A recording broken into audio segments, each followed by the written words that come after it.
A very good morning dear students। बेटा हम पढ़ रहे थे molecular basis of inheritance, translation process हम पढ़ रहे थे प्रोटीन सिंथेसिस, जिसमें हमने इनिशिएशन जो स्टेप था उसका वो कंप्लीट कर लिया था। ठीक है, तो मैं थोड़ा आपको रिकैप्चुलेट करा दूं। हमने क्या पढ़ा था इनिशिएशन में कि किस तरह से 30s सब यूनिट जो है 50s सब यूनिट के साथ मिलकर कॉम्प्लेक्स बनाती है। ठीक है, दैट मीन्स ट्रांसलेशन प्रोसेस जो है उसमें हमें क्या क्या चाहिए, राइबोसोम। राइबोसोम की ये वाली कौन सी यूनिट है बच्चों, 30s छोटी वाली। ठीक है, देन 30s ये वाली है और 50s क्या है, ये सब यूनिट है। ठीक है, इसके साथ साथ राइबोसोम्स के साथ हमारा क्या अटैच हो रहा था, tRNA और ये mRNA। तो 3 तरह के RNA हमें रिक्वायर्ड हो गए ट्रांसलेशन प्रोसेस में, एक mRNA और ये राइबोसोमल RNA हो गया rRNA और ये tRNA। फिर आपको याद होगा कि जो राइबोसोम है उस पर जो लार्ज सब यूनिट होती है राइबोसोम की, दैट इज़ 50s, उस पर 3 साइट होती हैं EPA। ठीक है, तो जो सबसे पहला tRNA आएगा जो कि एक्टिवेटेड tRNA है, एक्टिवेटेड मैंने बताया था जो कि अपना अमीनो एसिड लेके आता है। ठीक है, तो ये फॉर्माइल मिथियोनिन है इसके पास, तो ये फॉर्माइल मिथियोनिन आकर कहाँ अटैच होगा, P साइट पे। तो जो पहला tRNA आएगा वो राइबोसोम की P साइट पे आके अटैच होता है। ठीक है, क्योंकि इसकी ये जो 3 है, ये क्या है, इसके एंटीकोडोन है। इन एंटीकोडोन की जो कॉम्प्लीमेंट्री कोडोन है वो कहाँ प्रेजेंट है, P साइट पे। तो P साइट पे ही tRNA आके बाइंड हो रहा है। और सबसे पहली जो इनिशिएशन कोडोन है वो क्या होती है बच्चों, AUG। ठीक है, तो दैट मीन्स यहाँ पर क्या प्रेजेंट है, AUG, और इस AUG का कॉम्प्लीमेंट्री कहाँ प्रेजेंट है, UAC, किस पे, tRNA पे। तो ये AUG किसको कोड कर रही है, फॉर्माइल मिथियोनिन को। ठीक है, अगर देखिए कोई और tRNA आ जाता है जो किसी दूसरे अमीनो एसिड को लेकर आ रहा है तो वो यहाँ अटैच नहीं होगा, क्योंकि वो इसके कॉम्प्लीमेंट्री नहीं है। हाइड्रोजन बॉन्ड तो कॉम्प्लीमेंट्री बेस पेयर में ही बनेंगे ना, तो यहाँ जो बॉन्डिंग होगी वो किसके थ्रू हो रही है, किस वजह से हो रही है, क्योंकि एक दूसरे के कॉम्प्लीमेंट्री है। तो यहाँ तक हमने इनिशिएशन में कर लिया था। Next now we will study about elongation process. अब हम इलोंगेशन के बारे में पढ़ेंगे, चेन इलोंगेशन क्या होता है। तो देखिए बच्चों, इलोंगेशन में क्या होगा, जो हमारा नया tRNA है, एक नया tRNA आएगा जो अपने नए अमीनो एसिड के साथ आ रहा है। ठीक है, और वो राइबोसोम की किस साइट पे आके अटैच होगा, A साइट पे। ठीक है, तो मैं आपको कुछ बता दूं कि हमारा जो इनिशिएशन स्टेप है वो कैसा दिखाई देता है बच्चों, इस तरह का। जो इनिशिएशन स्टेप है हमारा वो किस तरह का दिखाई दे रहा है, देखिए बच्चों, हाँ, अभी लॉकडाउन के टाइम जो मेरे पास अवेलेबल एड्स थी हमने वही हम हेल्प में ले रहे हैं, यही टूल्स हमारे पास प्रेजेंट है। तो देखिए मैंने को थोड़ी कोशिश की है आपके कंसेप्ट को और क्लियर करने के लिए। ये क्या है बच्चों, ये मैंने इस पेन को बनाया mRNA। ठीक है, तो mRNA जो है 5' to 3'। ठीक है, ये फिर जो है हमारा ये पेंसिल मैंने लिए, ये हमारा tRNA, ये हम इनिशिएशन स्टेप का बता रही हूँ बच्चों मैं आपको। ठीक है, ये हमारा क्या है, tRNA। tRNA में फर्स्ट अमीनो एसिड जो आया है वो क्या आया है, फॉर्माइल मिथियोनिन। ये चार्ज्ड tRNA है, तो ये अपना अमीनो एसिड लेके आया है और वो अमीनो एसिड क्या है, फॉर्माइल मिथियोनिन। तो ये tRNA अभी क्या है, ये इस तरह से है मान लो। ठीक है, तो जो सबसे छोटी सब यूनिट है वो सबसे पहले जाके इससे अटैच होगी mRNA से, फिर एक बड़ी सब यूनिट आ रही है और ये बड़ी सब यूनिट 3 साइट लेकर आ रही है। ठीक है, और देखिए ये तीनों साइट कहाँ अटैच हो रही है, mRNA पे। जैसे ही लार्ज सब यूनिट अटैच होगी mRNA से तो ये तीनों साइट आ जाएंगी। ठीक है, अब ये तीनों साइट आ गई। अब देखो जो tRNA है वो अमीनो एसिड को लेके आ रहा है, हमने पढ़ा था चार्जिंग ऑफ tRNA। पहले ये tRNA चार्ज होगा, दैट मीन्स अमीनो एसिड इससे अटैच होगा। और कौन सा अमीनो एसिड आया बच्चों, पहला फॉर्माइल मिथियोनिन। ठीक है, अगर सपोज कीजिए कोई और अमीनो एसिड आ जाता है, ठीक है, सपोज कीजिए कि भाई ये एक अमीनो एसिड है दूसरा कोई, ये अमीनो एसिड अगर यहाँ अटैच होने की कोशिश करेगा तो ये नहीं हो पाएगा, क्योंकि इसकी कॉम्प्लीमेंट्री सीक्वेंस नहीं है P पे। कॉम्प्लीमेंट्री सीक्वेंस किसकी है, फॉर्माइल मिथियोनिन की। दैट मीन्स यहाँ क्या प्रेजेंट है, AUG, जो कि इनिशिएशन कोडोन है। तो ये जैसे यहाँ आके अटैच होगा तो इसको अटैचमेंट नहीं कर पाएगा, तो ये इसको क्या कर देगा, हटा देगा। जैसे ही मिथियोनिन वाला अमीनो एसिड वाला tRNA आता है, ये यहाँ पे आके क्या हो जाएगा, अटैच हो जाएगा। ठीक है, क्योंकि इसका कॉम्प्लीमेंट्री कहाँ प्रेजेंट है, पी साइट पे। तो पहला जो अमीनो एसिड वाला आता है वो पहले कहाँ अटैच होता है बच्चों, पी साइट पे। तो ये इस तरह से क्या हो जाएगा, अटैचमेंट शो करेगा। ये हो गया इनिशिएशन स्टेप। ठीक है, ठीक है भाई, इनिशिएशन स्टेप में ये आ जाएगा। फिर देखिए बच्चों, अब कोई दूसरा चार्ज टीआरएनए है, वो धीरे धीरे आता है, तो वो बच्चों पी साइट पे नहीं आएगा, अब वो किस पे आएगा, ए साइट पे। किस पे आएगा वो, ए साइट पे, इस तरह से। ठीक है, समझ में आ रही है आपको बात। तो ये जो हो गया, ये क्या हमारा इलोंगेशन स्टेप, दूसरा अमीनो एसिड आ गया इसके साथ। ठीक है, अब ये दोनों अमीनो एसिड आपस में क्या बना लेंगे बच्चों, पेप्टाइड बॉन्ड। क्या बना लेंगे ये, पेप्टाइड बॉन्ड। ठीक है, समझ आ रही है आपको। देखिए, तो नया जो टीआरएनए था नए अमीनो एसिड के साथ आया, वो कहाँ अटैच हो गया बच्चों, हमारी ए साइट पे। ए साइट पे आके अटैच हो गया। ठीक है भाई, द लिंक बिटवीन, अब इन दोनों के बीच में जो टीआरएनए था पी साइट पे, जो लिंक था अमीनो एसिड का टीआरएनए से, वो ब्रोक हो जाएगा। ठीक है, समझ में आ रही बात।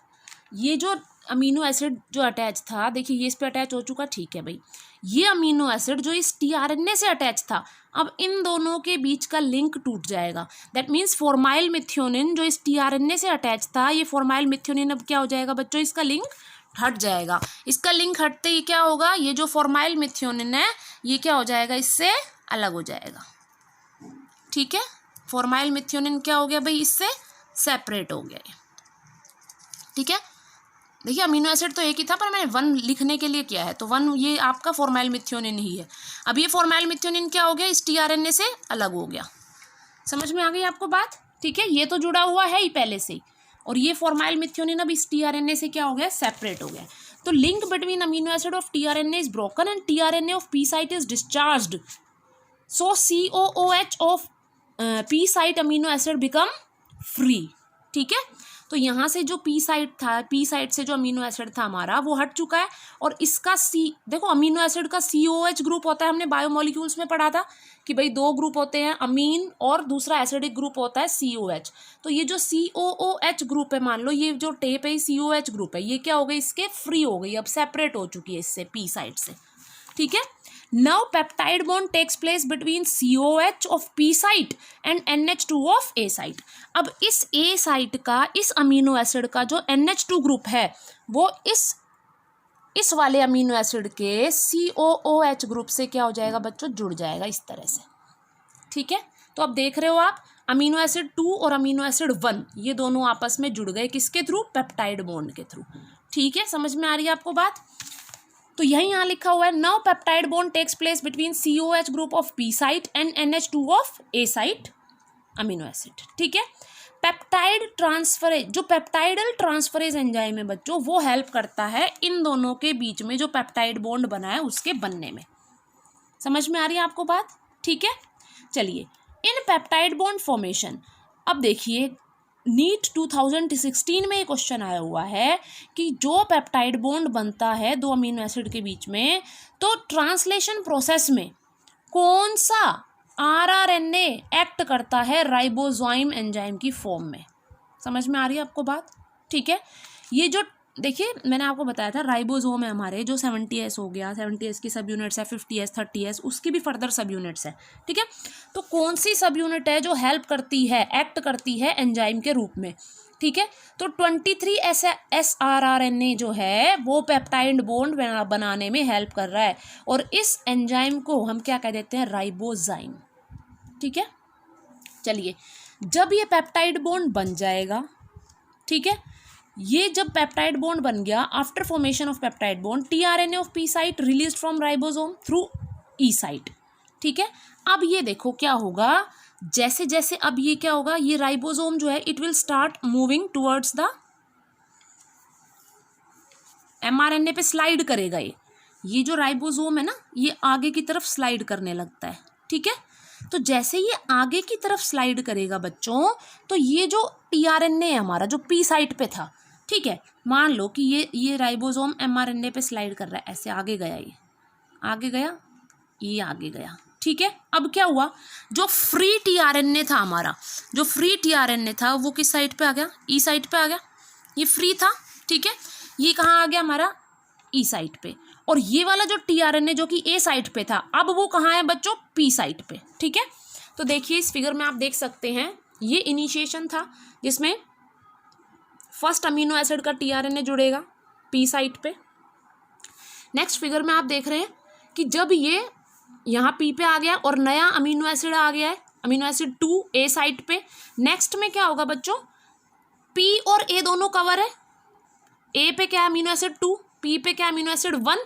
ठीक है, नेक्स्ट में मैं क्या देख रही हूँ कि ये जो पी वाला है वो डिस्चार्ज कर देगा, इसका अमीनो एसिड यहाँ से हट के फर्स्ट वाला कहाँ चला जाएगा बच्चों, ए वाले अमीनो एसिड से के टीआरएनए से अटैच हो जाएगा। ठीक है, यही बताया मैंने, यही हमने देखा था इसमें। मैंने आपको बताया था कि इस तरह से ये जो पहले वाली चीज़ हमारी ये थी, ये फ्री हो गया, अब ये जो टीआरएनए फ्री हो चुका है।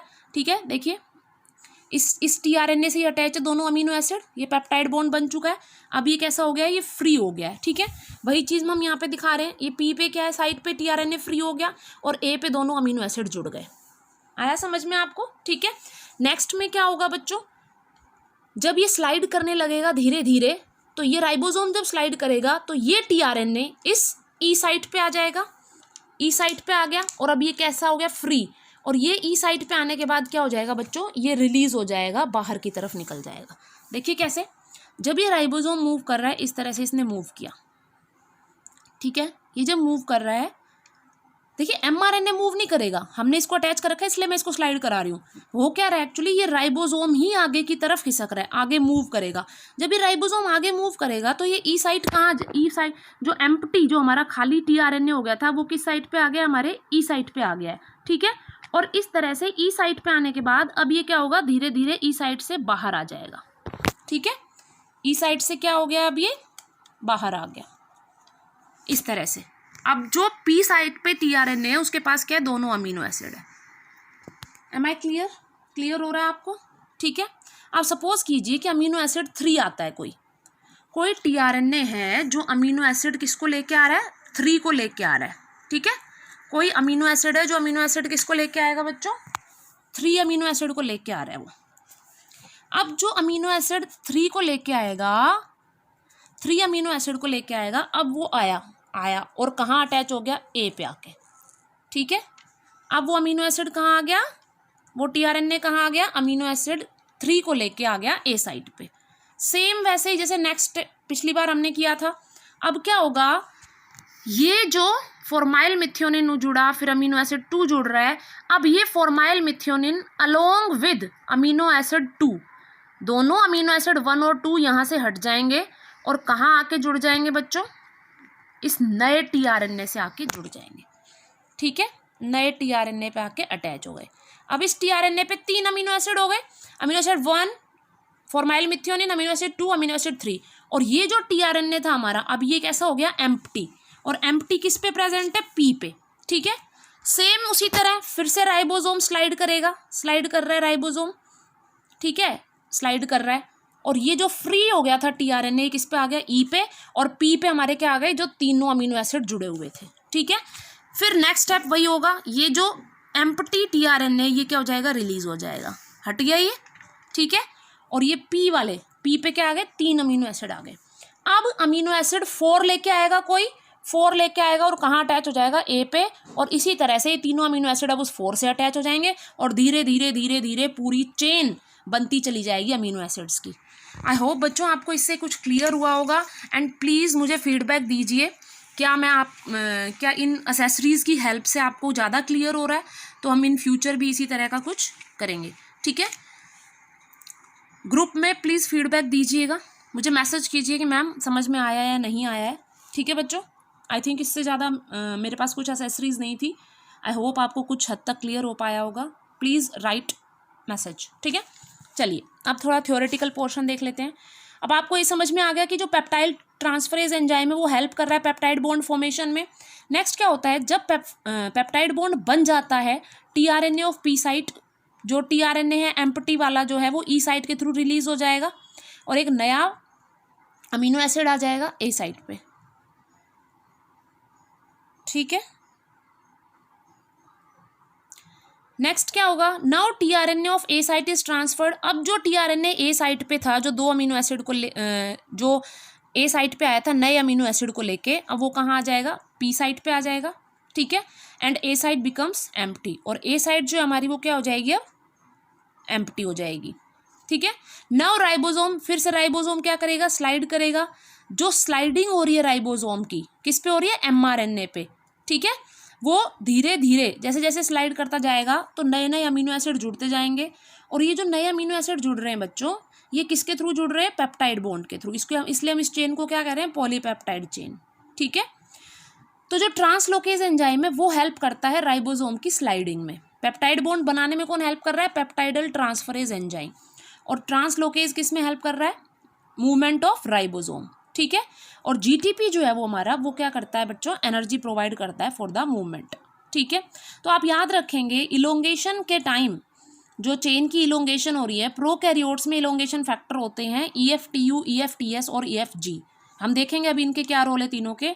और यूकैरियोट्स में 2 ही इलोंगेशन फैक्टर है, that is eukaryotic elongation factor 1, eukaryotic elongation factor 2, ठीक है। देखिए जो चीज़ हमने अभी उन टूल्स की हेल्प से की, वही मैं आपको थ्योरेटिकली डायग्रामेटिकली दिखा देती हूँ। ये फर्स्ट स्टेप हमने देख लिया बच्चों, बाइंडिंग ऑफ। सबसे पहले क्या हो रहा है कि जो हमारा पी साइट पे अमीनो एसिड 1 आ चुका है, अब हमारा ए साइट पे एक और टीआरएनए आता है with new amino acid, that is amino acid 2। और इसके साथ साथ इलोंगेशन फैक्टर TU आ रहे हैं और GTP आ रहा है, ठीक है। EFTU जो है elongation factor TU along with GTP, इस टीआरएनए के साथ, नए टीआरएनए के साथ ये सारे के सारे कहाँ जाएंगे, ए साइट पे बाइंड हो जाएंगे, ठीक है। समझ में आ रही बात। अब जैसे ही नेक्स्ट स्टेप आएगा तो ये जो जीटीपी है हमारा वो हाइड्रोलाइज्ड हो जाएगा। जीटीपी के हाइड्रोलाइसिस की वजह से किस में कन्वर्ट हो जाएगा, GDP प्लस PI। एक फॉस्फेट ग्रुप निकल गया, जीटीपी किस में कन्वर्ट हो गया, GDP में, ठीक है। तो अब ये EFTU भी रिलीज हो गया, इलोंगेशन फैक्टर भी रिलीज हो गया। इसका काम सिर्फ यहीं तक था कि इसको ये PA साइट पे लेके आए नए टीआरएनए को। जब ये रिलीज हो जाएगा तो इसकी फिर से रिसाइकलिंग होगी, that means it can be used again. और ये यूज्ड अगेन कैसे होगा बच्चों, with the help of elongation factor TS। तो इलोंगेशन फैक्टर TS क्या हेल्प करता है, इलोंगेशन फैक्टर TU को रिसाइकिल होने में, ठीक है। चलिए नेक्स्ट देखते हैं। अब क्या हुआ, ये रिलीज हो चुका है इलोंगेशन फैक्टर TU, नया टीआरएनए आ चुका है ए साइट पे विद अमीनो एसिड 2, ठीक है। अब क्या होगा, ये जो है पेप्टाइड बॉन्ड का फॉर्मेशन होगा बच्चों किसके बीच में। देखिए मैंने बताया था कि अमीनो एसिड ए जो है इस टीआरएनए को छोड़ देगा, ठीक है। और अमीनो एसिड 1 किस पे अटैच हो जाएगा, अमीनो एसिड 2 से अटैच हो जाएगा पेप्टाइड बॉन्ड के थ्रू, ठीक है। यहाँ ये अमीनो एसिड 2 से अटैच हो गया, ठीक है।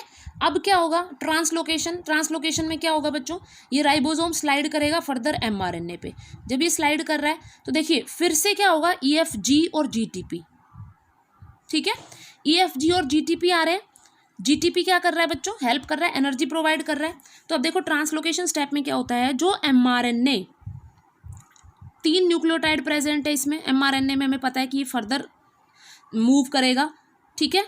तो जो पेप्टाइडल टीआरएनए था वो ए से कहाँ आ गया, पी पे आ गया, क्योंकि जब ये आगे खिसक जाएगा बच्चों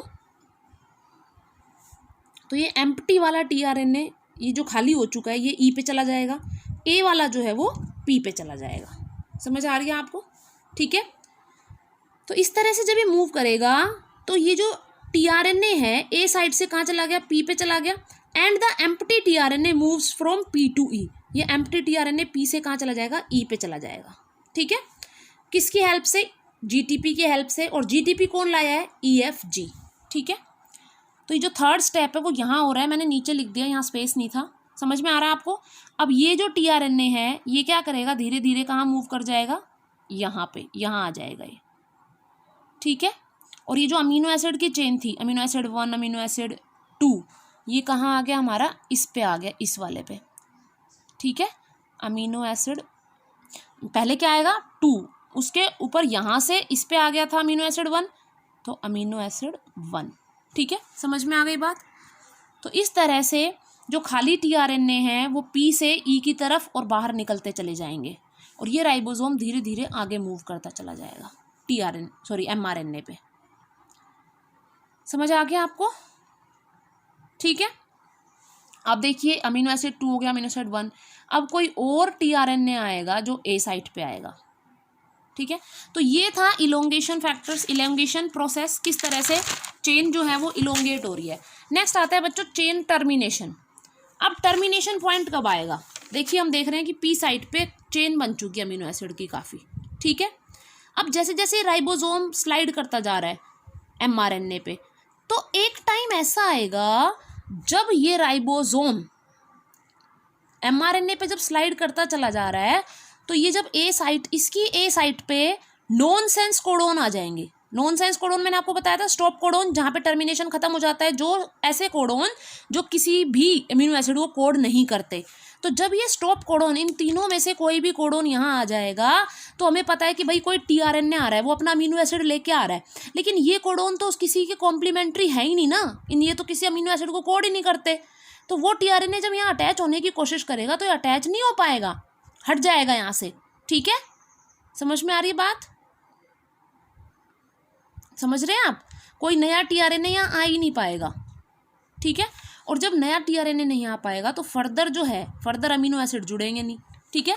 तो क्या होता है, due to sliding of ribosome, जब राइबोसोम स्लाइड करता है एमआरएनए पे, तो वो एनकाउंटर होता है ए साइट के, ए साइट जो है राइबोसोम की, वो एनकाउंटर होती है नॉनसेंस कोडोन की, जो नॉनसेंस कोडोन कहाँ प्रेजेंट है, एमआरएनए पे। और इस तरह जो पॉलीपेप्टाइड चेन है वो क्या हो जाएगी, टर्मिनेट हो जाएगी, वहीं रुक जाएगी, फर्दर पेप्टाइड बॉन्ड नहीं बनेगा अमीनो एसिड्स के बीच में, ठीक है। और जो लिंकेज है किसके बीच में, जो लास्ट टीआरएनए हमने देखा था और पॉलीपेप्टाइड चेन, वो ब्रोक हो जाएगी। ये वाले जो पूरी पॉलीपेप्टाइड चेन है और ये टीआरएनए, इनके बीच की जो लिंकेज है वो टूट जाएगी, किसकी हेल्प से, रिलीजिंग फैक्टर की हेल्प से।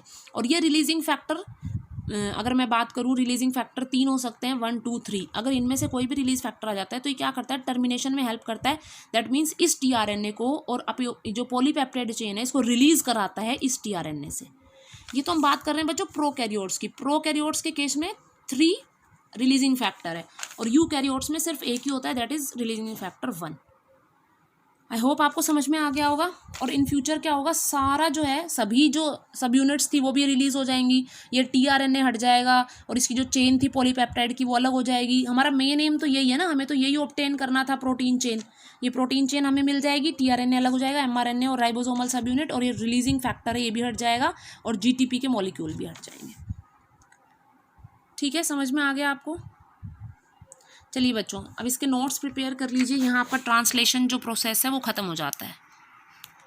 Please please please write feedback, आपको ये लेक्चर समझ में आया नहीं आया, थोरोली पढ़िए, कोई डाउट है तो आज ही पूछ लीजिए बेटा, ये बहुत इंपॉर्टेंट है, बहुत ज़्यादा, ठीक है। Thank you children.